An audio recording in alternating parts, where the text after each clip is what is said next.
여러분 안녕하세요. 전기기능사 필기시험을 대비하기 위한 기출문제 풀이 강의를 시작해 보도록 하겠습니다.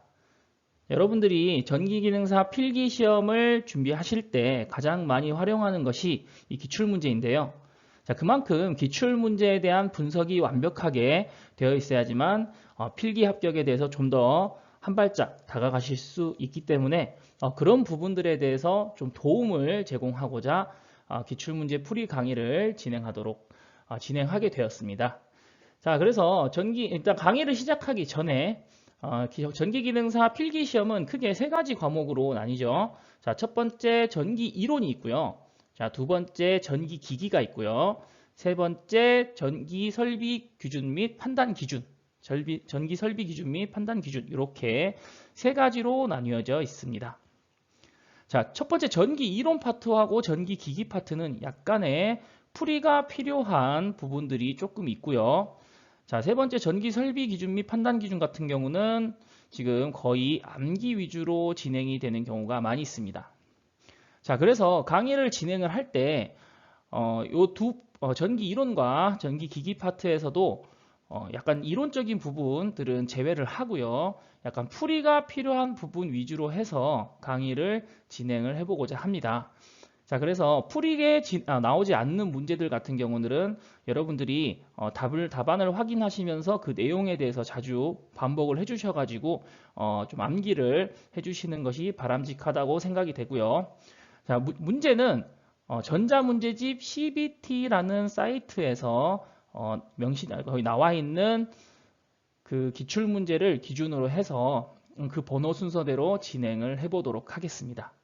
자, 그래서 첫 번째 강의에서는 지금 가장 최근에 출제되었던 2016년도 7월 10일 날 출제되었던 기출문제부터 분석을 해보도록 할 거고요. 이 이후에 나왔던 문제들은 CBT로 출제된 형태이기 때문에 기출문제를 쉽게 구할 수가 없어서 여러분들이 쉽게 구할 수 있는 CBT라는 사이트에 나와 있는 그 문제를 기준으로 해서 강의를 진행을 해보고자 합니다. 자, 그래서 첫 번째 강의는 전기 이론 파트 될 거고요. 자, 두 번째 강의는 전기 기기 파트, 그 다음에 다른 회차의 전기 이론 파트, 그 다음에 전기 기기 파트 이런 식으로 강의를 진행을 해보도록 하겠습니다. 자, 그래서 여러분들이 열심히 이 풀이 강의를 따라오시면서 열심히 공부하시면 필기 시험에 쉽게 합격을 하실 수 있도록 선생님이 최대한 노력을 해보도록 하겠습니다. 그러면 지금부터 전기 이론 문제 풀이 시작하도록 하겠습니다. 자, 그럼 4번 문제부터 한번 살펴보도록 하겠습니다. 자, 문제는 진공 중에 10 마이크로쿨롱과 20 마이크로쿨롱의 점전화를 1m 거리로 놓았을 때 작용하는 힘을 구하라고 했죠. 자, 여기서 포인트는 진공이고요. 그리고 힘입니다. 자, 이 부분에 대해서 조금 집중을 하셔야 되는데요. 자, 진공 중이기 때문에 비유전율 유실론 R이 1이 될 거고요. 자, 그 다음에 힘을 구하라고 했으니까요. 자, 전기 이론 쪽에서 힘이 들어가는 부분은 자, 뭐가 있죠? 쿨롱의 법칙이죠. 그래서 이 문제는 쿨롱의 법칙을 응용해서 풀어야 되는 문제입니다. 자, 그래서 쿨롱의 법칙을 한번 살펴보도록 하면요. 자, 여기가 힘이고요. 자, 4파이 위필론 제로 위필론 R 그리고 R 제곱분의 Q1 Q2 이렇게 된 게 쿨롱의 법칙이고요. 여러분들이 좀 보기 쉽게 조금 풀어서 표현을 해보면요. 자, 4파이 위필론 제로 위필론 R 분의 1과 곱하기 거리의 제곱이죠. 거리의 제곱분의 Q1 Q2 자, 이렇게 표현이 가능합니다. 자, 지금 위필로 R인 이 비유전율이 진공이라서 1이기 때문에요. 딱히 고려를 안 하고 간단하게 한번 풀이를 해보면 4파이 위필론 제로분의 1 곱하기 R 제곱분의 거리의 제곱분의 Q1 곱하기 Q2 이렇게 표현이 가능하고요. 자, 여러분들이 전기기능사를 필기를 좀 열심히 공부하신 분이면 지금 이 부분이 하나의 상수인 지금 9 곱하기 10의 9제곱으로 표현이 된다는 것을 알고 계실 겁니다. 자, 그래서 곱하기 R 제곱분의 Q1, Q2. 자, 이렇게 간단하게 식이 이렇게 쓰여질 수 있습니다. 자, 그래서 이 식을 기억을 해 두시는 게 여러분들이 문제를 푸는 데는 조금 더 수월할 것 같고요. 자, 이 식에 대입해서 문제를 다시 한번 써보면 9 곱하기 10의 9제곱 곱하기, 자, 그 다음에 거리가 1m로 나와 있기 때문에 1의 제곱이죠. 그래서 뭐 무시하셔도 상관없고요. 자, 그 다음에 여기 보시면 10 마이크로쿨롱과 20 마이크로쿨롱이죠. 자, 원래 이 Q1과 Q2의 단위는 쿨롱인데요. 다 쿨롱인데 마이크로가 지금 여기 붙어 있기 때문에 그거에 대한 숫자로 된 표현을 좀 해주시는 게 좋습니다. 자, 그래서 10 곱하기 10의 마이너스 6제곱 곱하기 20 곱하기 10의 마이너스 6제곱이죠. 자, 마이크로라서 마이너스 6제곱 이렇게 들어갔고요. 자, 요거를 간단하게 일단은 정리를 해보시면 마이너스 6과 마이너스 6이 있으니까 마이너스 12로 표현이 될 거고요. 여기에 9가 있으니까 두 개를 더해주면 마이너스 3이 되겠죠. 자, 그래서 9 곱하기 10 곱하기 20 곱하기 10의 마이너스 세제곱, 이렇게 간단하게 표현이 가능하고요.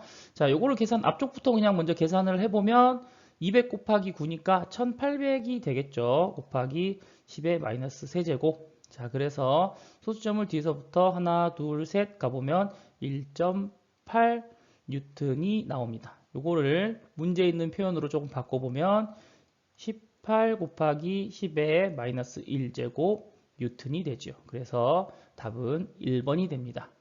자, 여러분들 보시면 참 쉽죠? 자, 다음 문제 한번 가보도록 할게요. 자, 5번 문제 한번 보도록 하겠습니다.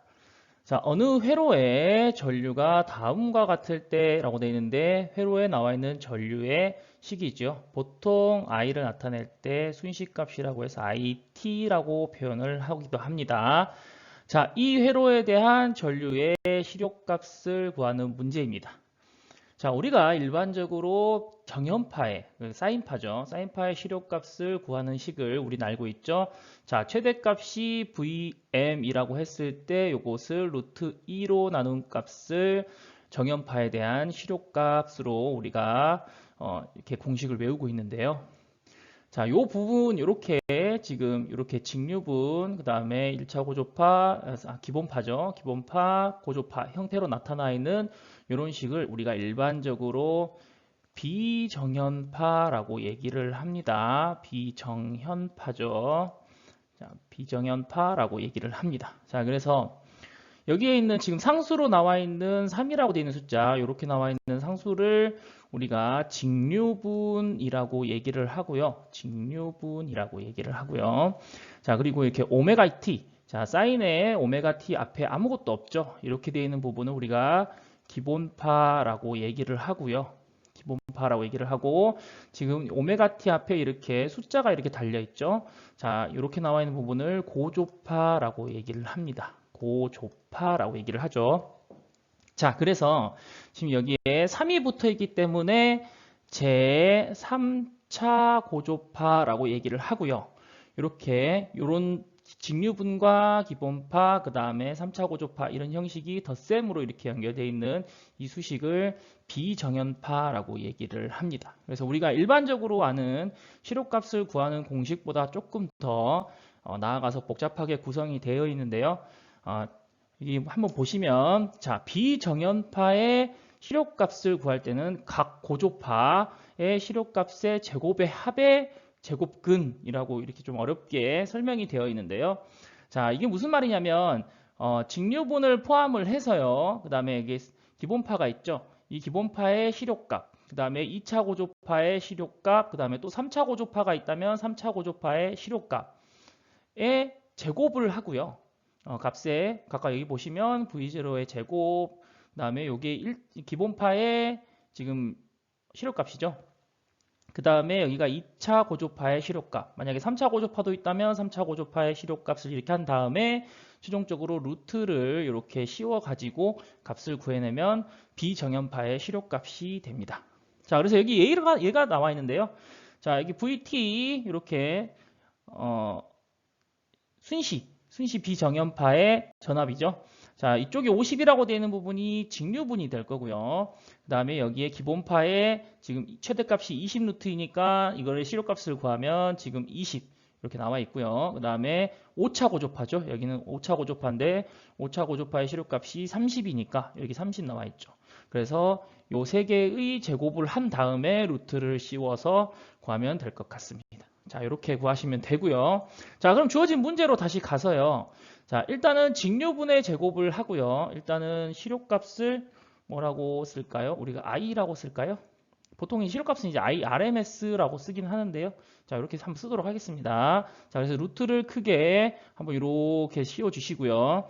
자, 3의 제곱과 3이 좀 이상하게 쓰였네요. 자, 3의 제곱과 그 다음에 10루트이니까 지금 시료값이 이렇게 루트 2분의 10 루트 2의 제곱 이렇게 써지고요. 그 다음에 더하기 루트를 좀 더 길게 할게요. 자, 그 다음에 루트 2분의 5 루트 1의 제곱을 하면 되겠죠. 그래서 루트 2가 계속 약분이 되기 때문에 우리가 이 수식을 조금 간단하게 표현을 해보면 3의 제곱, 그 다음에 더하기 10의 제곱, 더하기 5의 제곱 이렇게 해서 여러분들이 계산기로 딱딱딱딱 두드리셔가지고 구하게 되면 약 11.57이라는 수가 나오게 됩니다. 그래서 소수 둘째 자리에서 반올림을 해서 약 11.6이 나오게 되고요.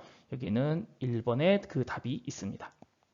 자, 그래서 이 문제를 풀 때 여러분들이 비정연파라는 개념을 조금 아셔야 되고요. 이 비정연파의 시료값 같은 경우에 각각의 직류분과 기본파, 각 고조파의 시료값의 제곱의 시료값을 구하신 다음에 그것을 제곱을 하신 다음에 다시 더하시고 다시 루트를 씌우시면 이렇게 해결이 될 것 같고요. 보통 이런 문제 같은 경우는 여러분들이 소수점으로 나오는 경우가 많기 때문에 꼭 옆에 계산기를 두시거나 아니면 컴퓨터에 있는 계산기를 활용하셔서 문제를 푸시면 될 것 같습니다.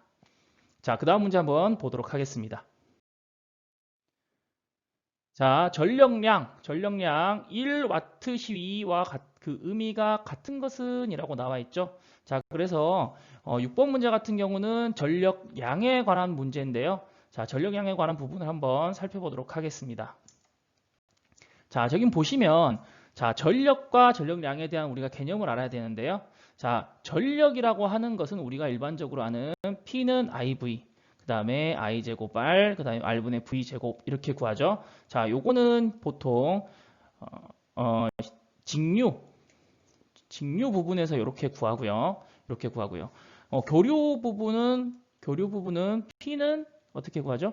자, IV 한 다음에 역률이 이렇게 들어가죠. 자, 그래서 역률을 통해서 이렇게 구하고요. 뭐 코사인이 1이면 코사인 세타 1이면 그냥 직류처럼 생각해서 여러분들이 계산을 하시면 될 것 같습니다. 자, 그래서 여기 보시면 전력량은 우리가 앞서 말했던 전력 P에다가 요 시간, 요거 T는 시간을 나타내는 거고요. 자, 시간에 대한 곱으로 표현을 합니다. 그래서 요 시간에 일단 여러분들이 기본 단위를 생각을 해주셔야 되는데요. 요 시간의 기본 단위는 세크로 표현을 하고요. 우리가 줄여서 그냥 S 이렇게 표현을 하죠. 그래서 단위 시간은 뭐가 되죠? 자, 초가 됩니다. 그래서 여러분들이 전력량 W를 구하실 때는 항상 이 초로 유념을 하시고 구하셔야 되는데요. 자, 다시 문제로 한번 돌아가 보면요. 자, 1와트 H죠. H를 아워라고 하고요. 자, 요거는 HOUR 이렇게 표현을 하고 그다음에 요거는 시간이죠. 시간. 자, 그래서 1와트가 1시간을 했다. 일을 했다. 이렇게 표현을 하시면 될 것 같습니다. 그래서 해석을 하시면 되고요. 자, 1와트가 60분 일을 했죠. 자, 60분 일을 했고요. 그 다음에 1와트가 3600초 일을 했다. 이렇게 생각을 하시면 될 것 같습니다. 자, 그래서 이게 3600이 되고요. 자, 전력량의 단위는 당연히 뭐가 되죠? 줄이 되겠죠. 자, 그래서 이렇게 줄로 표현을 한 식을 살펴보면 자, 4번에 그 답이 있습니다. 그래서 여러분들이 이 문제를 푸실 때는 전력과 전력량의 관계를 조금 생각을 하시고 문제를 접근을 하셔야 될 것 같습니다. 네, 다음 문제 한번 풀어보도록 하겠습니다. 자, 8번 문제 한번 보도록 하겠습니다. 자, 어떤 교류 회로의 순식값이 지금 이렇게 나와 있는데요. 자, 오메가 t가 6분의 파이일 때, 자, 이렇게 나와 있습니다. 여러분들, 라디안이 나와 있을 때는 조금 여러분들이 보기 쉬운 걸로 바꿔주시는 게 좋은데요. 6분의 파이 라디안은, 자, 30도이죠. 자, 30도이기 때문에 지금, 30도로 고쳐주시는 게 여러분들이 계산하기에 조금 더 편하실 수 있고요. 자, 이때 100 루트이면 이 전압의 시력값은 이렇게 나와 있습니다. 일단 시력값의 개념에 대해서 좀 묻는 문제이기도 하고요. 약간 방정식을 세워야 되는데 일단 시력값의 개념에 대해서 한번 살펴보면 앞서 문제에서도 살펴보았지만 지금 보시면 자, 사인파의 시력값. 자, 이때 사인파라고도 하고요. 여러분들 용어가 정현파라고도 하니까요. 자, 정연파라고도 하니까 그거에 유의하셔가지고 문제를 푸시면 될 것 같습니다. 그래서 사인파의 시력값은 루트 2분의 최대값. 자, 최대값을 보통 VM이라고 맥스에 줄여서 M이라고 표현을 하고요. 자, 이 상태에서 루트 2, 요게 사인파의 시력값이 되겠죠. 자, 여러분들 위쪽에서 지금 이게 오메가 t가 이렇다라고 나왔고 요거를 이렇게 대입을 하시면 되긴 되는데 여러분들이 요렇게 문제에서 이렇게 수식으로 보시기에 조금 복잡하다 이렇게 생각하시는 분들은요. 자, v는 루트 2의 v고요. 그 다음에 사인 x 그냥 이렇게 처리하시면 돼요. 그래서 이 오메가 t를 그냥 x라고 생각을 하시고요. 이 x 값을 이렇게 넣어버리는 거예요.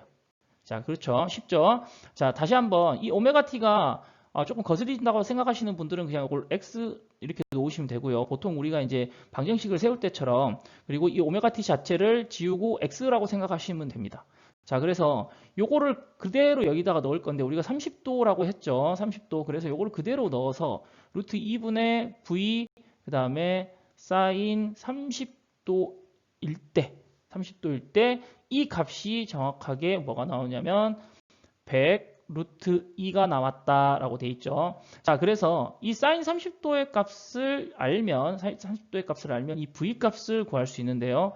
이 사인 30도의 값은 우리가 특수각이기 때문에 2분의 1이라는 값으로 우리가 잘 알고 있죠. 자, 그래서 식을 다시 한번 써보면 자, 2분의 루트 2 v 이렇게 돼 있죠. 그 다음 상태에서 요게 100 루트 2이다. 이렇게 방정식을 세우시고 푸시면 v는 100 루트 2 곱하기 요게 이렇게 넘어가서 루트 2분의 2로 처리가 되겠죠. 그래서 루트 2, 루트 2가 약분이 되니까 200 이렇게 되죠. 자, 요까지가 했다가 답이 3번이구나 이렇게 하시면 위험합니다. 자, 우리는 지금 이 V값을 구했기 때문에 자, 일단은 우리는 그냥 V의 값을 구한 거죠. 그래서 이 전압의 시력값을 구하라고 했는데 이 전압의 시력값을 지금 실제로 우리가 이 전압을 V를 넣어서 한번 써보면 V는 루트 2에 곱하기 200 사인 오메가 t가 되죠. 자, 이 상태에서 이 값을 가지고 우리가 시력값을 구해야 되는데 여기다가 넣어서 구해보면 자, 시력값 vrms 값은 루트 2분의 루트 2 곱하기 200이니까요. 약분을 하면 착하게도 200이 나오네요. 자, 그래서 시력값은 200이 됩니다. 그래서 이거 3번을 그대로 찍어주시면 되는데요. 여러분들이 혹시나 문제를 풀다가 답이 나왔다 흥분하는 경우가 있는데 문제를 끝까지 보셔야 되는데 이 문제는 친절하게도 여러분들이 혹시나 실수를 하는 부분을 방지하기 위해서 문제를 이렇게 친절하게 내어주신 것 같습니다. 이 문제는 여기까지 하면 되겠고요. 자, 일단 이 문제를 풀 때는 지금 사인파의 시력값에 대한 개념을 꼭 여러분들이 알고 계셔야지 풀 수 있는 문제이기 때문에 시력값에 관한 부분은 꼭 암기를 하셔가지고 기억을 해두시는 게 좋습니다. 자, 다음 문제 한번 보도록 하겠습니다. 자, 10번 문제 보도록 하겠습니다. 자, 그림과 같은 RC의 병렬 회로의 위상각은 이라는 문제가 있습니다. 자, 병렬 회로의 위상각은 이라는 문제가 있는데 지금 이 개념을 위상각을 구할 때는 지금 탄젠트가 있죠. 자, 그래서 임피던스 교류 회로에서의 임피던스가 있는 교류 회로에서의 위상은요. 이 임피던스가 결정을 합니다. 위상 자체를 위상 자체를 이 임피던스가 결정을 하기 때문에 임피던스의 위상의 각도에 따라서 이 위상의 각도가 결정이 되는데요. 그 부분은 자 세타는 그 위상의 각도는 탄젠트의 역함수죠. 우리가 역함수라고 하기도 하고요. 인버스 함수 이렇게 얘기도 합니다. 자, 그래서 역함수의 실수부 분의 허수부 이렇게 표현을 하는데 우리가 복소평면이 이렇게 있을 때요. 복소평면이 이렇게 있을 때 자, 이쪽이 실수 파트고요. 이쪽이 이미지너리 파트라고 해서 허수부가 되는데 보시면 임피던스 위상각이 이렇게 결정이 될 때 이 세타의 값은 보통 우리가 여기를 R이라고 하고요. 지금 RC 회로니까 우리가 XC 이렇게 표현을 하도록 하겠습니다. 자, 그래서 보통 탄젠트 세타는 R분의 XC 이렇게 되어 있죠. XC. 자, 그래서 세타가 양변에 인버스 탄젠트 인버스를 해주면 탄젠트 인버스 R분의 XC. 여러분들 이 부분이 이해가 안 되시는 분들은요. 이렇게 가로를 하고 여기다가 탄젠트 인버스 해주고 그다음에 이쪽에다가도 탄젠트 인버스 해줘서 요건 인버스 탄젠트 약분된다고 생각을 이렇게 접근을 하시는 게 조금 이해하시는데 도움이 될 것 같습니다. 자, 그래서 이렇게 개념을 잡으시면 될 것 같고요. 자, 일단 여기서 RC 병렬 회로라고 나와 있기 때문에 RC 병렬 회로 같은 경우는 조금 주의를 하셔야 되는데요. 임피던스를 그대로 갖다 쓰는 게 아니고요. 자, 어드미턴스라는 개념을 가지고 와서 작업을 합니다. 자, 그래서 병렬 회로일 때는 어드미턴스의 위상각을 가지고 계산을 하는데요. 자, 우리가 일반적으로 임피던스 Z를 RC 병렬 회로에서 임피던스 Z를 R과 오메가 C분의 1 이렇게 해가지고요. 계산을 하는데요. J가 빠졌네요. J 오메가 C분의 1 이렇게 해서 계산을 하는데 요거를 어드미턴스 개념으로 바꾸면 병렬에서는 자 R분의 1 더하기 J 오메가 C 이렇게 계산을 이렇게 나오는데 지금 요 부분이 실수 파트고요. 자, 요 부분이 허수 파트입니다. 자, 이렇게 해놓은 상태에서 똑같은 방법으로 탄젠트의 역함수 실수분의 허수하시면 위상각 세타가 이렇게 나오고요. 자, 이 상태에서 탄젠트 역함수 실수분이 R분의 1이죠. 그 상태에서 허수 부분에 여기 상속만 써주는 겁니다. 오메가 C 이렇게 써주시면요. 자, 보시면 탄젠트 인버스에 R분의 1분의 오메가 C니까 오메가 RC 이렇게 쓸 수 있습니다. 뭐 반대로 쓰셔도 C하고 R을 이렇게 바꾸셔도 상관은 없죠. 왜냐하면 답에 오메가 CR 이렇게 박혀 있으니까요. 그래서 답은 2번으로 체크를 해주시면 됩니다. 자, 그래서 이 문제를 푸실 때는 임피던스 교류 회로에서 임피던스의 개념 요거에 대해서 조금 잘 아시고요. 자, 병렬 회로일 때는 어드미턴스로 작업을 하시고 직렬 회로일 때는 그대로 임피던스 Z로 작업을 하시면 정답을 뽑아낼 수 있으니까요. 그렇게 개념을 잡아주시고 계산을 해주시면 될 것 같습니다. 자, 다음 문제 보도록 하겠습니다. 자, 11번 문제 보도록 하겠습니다. 자, 0.2모의 컨덕턴스 2개. 자, 요 기호는 모라고 읽고요. 자, 컨덕턴스 2개를 직렬로 접속하여 3A의 전류를 흘리려면 몇 볼트의 전압을 공급하면 되는가? 라고 되어 있습니다. 여러분들이 이 0.2모와 컨덕턴스의 개념을 좀 자세히 아시면 쉽게 해결할 수 있는 문제인데요. 어떻게 따지고 보면 거의 오메 법칙과 가까운 문제라고 볼 수 있습니다. 자, 컨덕턴스의 개념에 대해서 한번 살펴보면요. 자, 컨덕턴스는 기호를 G라고 하고요. 저항의 역수로 표현을 합니다. 컨덕턴스는 자, G라고 하고요. 그래서 저항과의 관계는 컨덕턴스 분의 1이 되고요. 그렇죠? R은 저항은 컨덕턴스 분의 1이 되고 G는 저항분의 1 이런 식으로 표현을 합니다. 자, 그래서 0.2모의 컨덕턴스 2개 이렇게 있으면 조금 어려울 수 있는데요. 자, 보시면 G가 R분의 1이고요. R은 G분의 1이기 때문에 여기에 컨덕턴스 2개를 0.2분의 1 이렇게 하면 지금 이게 5분의 1분의 1이 되기 때문에 5옴이 됩니다. 자, 저항으로 봤을 때는 5옴이 되고요. 컨덕턴스로 봤을 때는 0.2모가 되죠.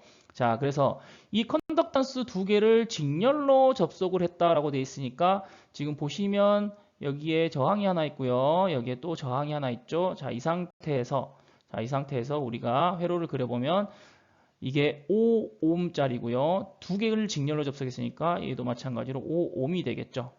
자, 그래서 여기에 흐르는 전체 전류가 3A가 된다고 했을 때 이 V의 값을 구하여라 이렇게 되어 있습니다. 전형적인 옴의 법칙 문제죠.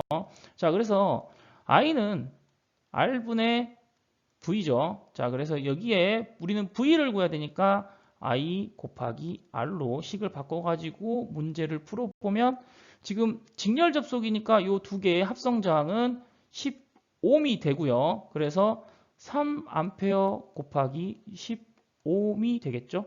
그래서 전압은 30V 이렇게 나옵니다. 자, 그래서 답은 3번이 되고요. 이 문제는 컨덕턴스의 개념만 알고 있다면 여러분들이 쉽게 해결할 수 있는 회로 문제니까요. 자, 컨덕턴스의 개념 꼭 기억하시기를 바라겠습니다. 자, 다음 문제 보도록 하겠습니다. 자, 12번 문제 한번 보도록 하겠습니다. 자, 비유전율이 2.5인 유전체 내부의 전속 밀도가 2 곱하기 10의 마이너스 6제곱 쿨롱 퍼 미터의 제곱이 되는 점에 전기장의 세기는 약 몇 볼트 퍼 미터인가 라고 되어 있습니다. 자, 여러분들이 전기기능사 이론을 공부를 하실 때 앞쪽에 부분에 보시면 전기장의 세기라든지 쿨롱의 법칙 내용을 보시면 전속 밀도와 전기장의 세기 이런 개념들이 있으신데요.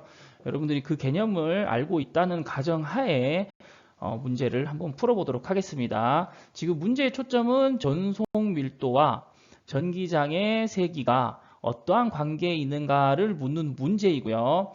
자, 그 관계는 지금 식을 보시면 전기장의 세기와 전속 밀도는 지금 이 부분이, 이 D라고 나와 있는 부분이 전속 밀도고요. 그 다음에 여기 E라고 표현했는데, 친구가 전기장의 세기입니다. 자, 이렇게 표기를 하고요. 자, 이 관계는 위필론 제로, 위필론 R에다가 전기장의 세기를 곱하면 전속 밀도가 나온다라는 두 개념의 사이의 관계가 이렇게 되고요. 자, 여기 보시면 자, 위필론 제로는 진공 상태의 유전율을 의미하고요. 위필론 R은 진공이 아닌 어떤 매질을 지날 때의 값을 가지고 판단을 하죠. 그래서 보통 진공 상태일 때는 위필론 R을 1이라고 놓고요. 다른 진공이 아닐 때, 매질일 때 그 각각의 값을 갖게 됩니다. 자, 그래서 간단하게 우리가 식으로 표현된 거는 D는 위필론 2 이렇게 표현을 하기도 하고요. 두 개 다 벡터 값이죠. 자, 그래서 이렇게 간단하게 표현을 하기도 하는데요. 지금 이 문제는 요 식의 요 둘 사이의 관계를 묻는 문제이고요.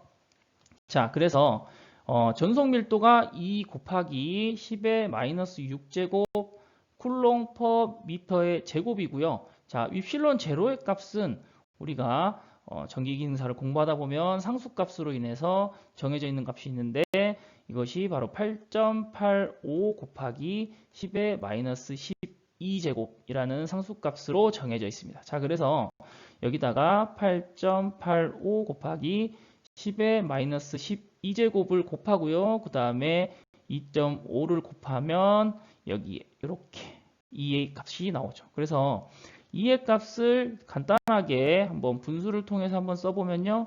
여기다가 8.85 곱하기 10의 마이너스 12제곱을 하고요. 곱하기 2.5라고 하시고 2 곱하기 10의 마이너스 6제곱이라고 이렇게 식을 정리하시고 자, 여러분들은 지금부터 계산기를 꺼내서 계산기를 다다다닥 두드려 보시면 90395라는 값이 나옵니다. 자, 단위는 볼트 퍼 미터겠죠. 자, 이렇게 나오는데요. 자, 요거랑 약간 비슷한 값을 지금 보기에서 찾아보면 지금 여기가 보시면 약 9 곱하기 10의 9만 정도 되죠. 4제곱. 자, 2번이 답이 됨을 알 수 있습니다. 자, 그래서 이 문제를 해결하기 위해서는 여러분이 전기장의 세기와 전송 밀도의 관계를 조금 여러분들이 잘 아셔야 될 것 같습니다. 네, 다음 문제 보도록 하겠습니다. 자, 14번 문제인데요. 자, 그림과 같은 회로에서 A, B 간의 전압을 가서 일정하게 하고, 자, 스위치 S를 닫았을 때 전전류, 여기를 흐르는 전류겠죠. 전전류면, 자, 전전류가 닫기 전에 전류의 3배가 되었다. 그러면 저항 Rx의 값은 약 몇 옴인가? 라고 되어 있습니다. 일단 문제를 좀 해석을 해보면요. 자, 스위치를 닫았을 때는 닫기 전에 전류가 3배가 되었다고 합니다. 그러니까 닫았을 때는 조금 흐르다가 그쵸? 닫기 전에는 조금만 흐르다가 닫으니까 엄청 많이 흐르게 되는 거예요. 이렇게 3배. 요 차이가 3배가 난다고 하는 거죠. 자, 간단하게 오메 법칙을 통해서 이 부분을 간단하게 해석을 해보면요. 전류가 3배가 되었다는 것 자체가 저항이 몇 배가 됐다는 거죠? 그렇죠. 3분의 1배로 낮아졌다는 거죠. 3분의 1배가 되었다는 거예요. 자, 그래서 여러분들이 이 문제를 보실 때 해석을 잘 하셔야 되는 게 지금 여기서 묻고자 하는 거는 전류의 값을 구하거나 뭐 그런 개념을 묻는 거는 아니고요. 자, 일단은 전류가 3배가 되었다고 했을 때 저항의 값이 어떻게 변했느냐를 묻는 문제가 되겠죠. 자, 그래서 제일 처음에는 지금 스위치를 지금 닫기 전이니까 이게 지금 열려 있는 거겠죠. 그럼 전류는 이쪽을 통해서는 흐르지 않고요. 위쪽을 통해서만 흐르게 됩니다. 그래서 위쪽을 통해서 이렇게만 흐르기 때문에 직렬 회로로 볼 수 있고요. 직렬만 있는 회로죠. 그래서 8과 3의 직렬 저항의 합이죠. 그래서 11옴일 때는 얼마가 흘렀었는데 이 스위치를 닫았더니 지금 8과 RX가 병렬이 됐죠. 자, 8과 RX가 병렬이 되었고요. 자, 거기다가 직렬로 3옴을 더한 저항의 합성 저항이 되었다. 그것이 이 12옴보다 3분의 1배가 작더라. 그러니까 결국에는 11옴에서 3분의 1배를 해야 되더라. 자, 이렇게 이해를 하셔야 됩니다. 그래서 이 부분을 가지고 식을 한번 세워보면은요. 자, 식이 이렇게 나오겠죠. 자, 제일 처음에 이 부분은 직렬을 했을 때입니다. 직렬 연결을 했을 때이고요. 자, 그 다음에 스위치를 닫으면 8과 RX가 병렬로 연결이 되게 되고요. 거기다가 직렬로 3을 더하게 되겠죠. 자, 그래서 지금 저항이 이쪽에 있는 저항보다 3분의 1배가 된다면, 3분의 1이 됐다면 전류가 3배로 늘어나겠죠. 그렇죠. 그래서 저항이 3분의 1배가 됐으니까 전류가 3배로 늘어났더라. 이렇게 해석을 하시면 될 것 같습니다. 자, 그래서 요거 식을 조금 간단하게 해보면요. 이쪽은 3분의 11이 될 거고요. 자, 8과 RX의 병렬합성이죠. 자, 병렬합성할 때는 보통 합분의 곱을 쓰니까요. RX분의 8 RX 이렇게 처리를 하시면 될 것 같고요. 더하기 3 이렇게 하시면 될 것 같습니다. 자, 그래서 요거를 3을 일단 넘겨서 정리를 할게요. 자, 그래서 3분의 11에서 지금 넘어가면 3분의 9가 되겠죠. 그래서 3분의 2만 남고요. 자, 이 상태에서 8 더하기 RX 그 다음에 8RX 이렇게 남죠. 자, 그래서 여기 2입니다. 2. 여러분들 착각하시면 안 돼요. 자, 2입니다. 자, 그래서 크로스로 곱을 해서 이렇게 표기를 하시면요. 24RX가 되고요. 그 다음에 2 곱하기 8 더하기 RX 이렇게 나옵니다. 자, 그래서 정리를 하면 24RX는 16 더하기 2RX가 되고요. 자, 요걸 넘기시면 22RX는 16 이런 식이 나옵니다. 자, 그래서 결국에는 따라서 우리는 RX는 22분의 지울게요. 자, 22분의 16이 되고요. 자, 우리는 계산기를 이용해서 막 이제 해봐야지 해가지고 16 나누기 22를 하시는 분들이 계실 텐데 그렇게 하지 마시고요. 자, 요게 지금 1보다 작죠. 그쵸? 보기 중에 1보다 작은 값은 0.73밖에 없습니다. 자, 그래서 굳이 계산기를 두드리지 않아도 보기에 있는 답은 1보다 작은 값은 0.73밖에 없기 때문에 여러분들은 0.73을 이렇게 쉽게 골라주시면 될 것 같습니다. 자, 이해되셨죠? 자, 그래서 일단은 이 문장이 너무 길어가지고 여러분들이 이해하기가 조금 쉽지 않을 수가 있는데요. 자, 전류가 여기서 보시면 전류가 3배가 되었다는 말은 저항이 3분의 1이 되었다. 여기다가 포인트를 주시고 식을 세워서 문제를 푸시면 문제를 조금 더 쉽게 접근해서 해결을 하실 수 있습니다. 네, 그 다음 문제 보겠습니다. 자, 17번 문제 보도록 하겠습니다. 자, 3kW의 전열기를 1시간 동안 사용했을 때 발생하는 열량은 이라고 되어 있는데요. 일단은 3kW의 전열기를 1시간 동안 사용했다.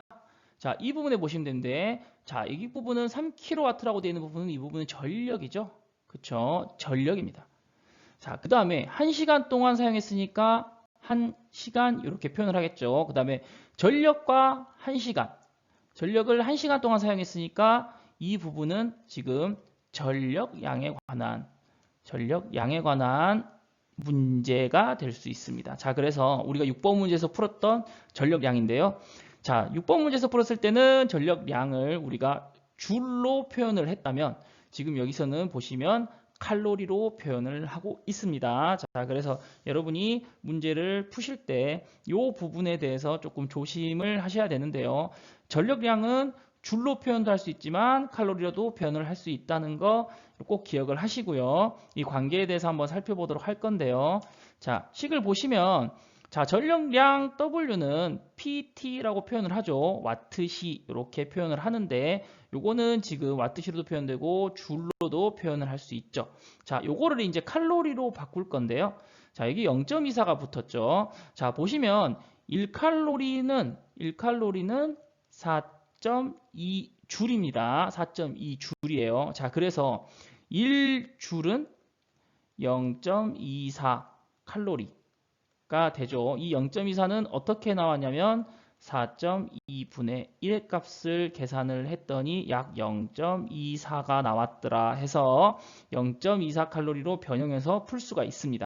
자, 그래서 우리가 여기서 문제 조건 3kW 전열기와 1시간 동안 사용했다는 우리 문제 조건을 가지고 문제를 풀었을 때 나오는 값은 줄이 되고요. 단위는 줄이 되겠죠. 줄이 되고 이것을 다시 칼로리로 환산을 해줘야 됩니다. 환산을 해줘야 되기 때문에 아예 이 식을 그냥 외우셔가지고 있어도 상관은 없고요.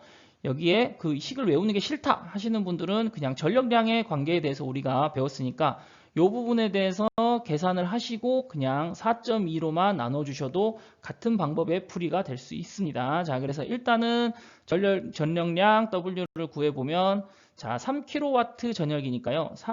그 다음에 여기 보시면 와트가 아니죠. 킬로와트죠. 자, 그래서 킬로와트를 지수로 표현을 해보면 10의 세제곱 와트죠. 자, 이 와트로 이렇게 고쳐주는 게 좀 여러분들이 계산하기 좋습니다.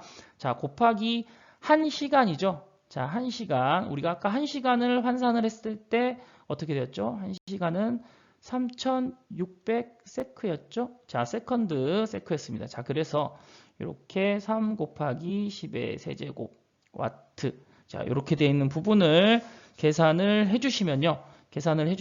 여기다가 우리는 지금 칼로리로 바꿔야 되기 때문에 나누기 4.2를 해주도록 하겠습니다. 그럼 바로 칼로리로 단위가 변환돼서 나오겠죠. 자, 요거를 계산기를 켜셔가지고 쭉쭉쭉쭉 계산을 한번 해보시면 근데 딱 봐도 되게 큰 수의 값이 답이 될 것 같은 느낌이 좀 드는데요. 지금 그런 분위기가 조금 형성되고 있습니다. 자, 그 상태에서 지금 계산을 해보시면 2, 5, 7, 1, 4, 2, 8 칼로리가 되고요. 지금 여기 있는 열량조차도 킬로칼로리로 계산이 되어 있죠. 킬로칼로리로 계산이 되어 있기 때문에 요것을 킬로칼로리로 조금 바꾸면 2, 5, 7, 1.428 킬로칼로리가 되는데요. 자, 문제 똑같은 답은 없죠. 그랬을 때 문제에서 가장 유사한 답을 찾아가시면 됩니다. 자, 킬로칼로리 때문에 여기서 뚝 끊어서요. 2571과 가장 유사한 답은 지금 여기 보시면 4번에 2580이 되겠죠. 자, 이런 식으로 개념을 잡으시고 문제를 푸시면 되고요. 문제를 푸실 때 뭐 답이 자기가 계산했을 때 딱 맞는 답이 떨어지지 않았을 때는 그냥 비슷한 답으로 가시는 것을 추천드리고요. 자, 요 문제를 푸실 때는 꼭 전력량의 표현, 전력량을 표현할 수 있는 방법이 그냥 또 와트시나 아니면 줄로 표현할 수도 있지만 칼로리 단위로도 표현을 할 수 있다는 것을 꼭 기억을 해주시고 문제를 푸셔야 됩니다. 자, 1강의 첫 번째 전기론의 강의는 이것으로 마치도록 하고요. 계속 강의는 이런 식으로 푸는 문제 위주로 진행을 하려고 하니까요. 여러분들이 다른 개념적인 문제들은 꼭 뭐 기출문제 답안이라든지 아니면 관련 서적을 참고해서 공부를 해주시고요. 저랑은 이렇게 푸는 문제 위주로 해서 진행을 하도록 하겠습니다. 네, 지금까지 강의 들어주시느라고 수고하셨습니다. 감사합니다.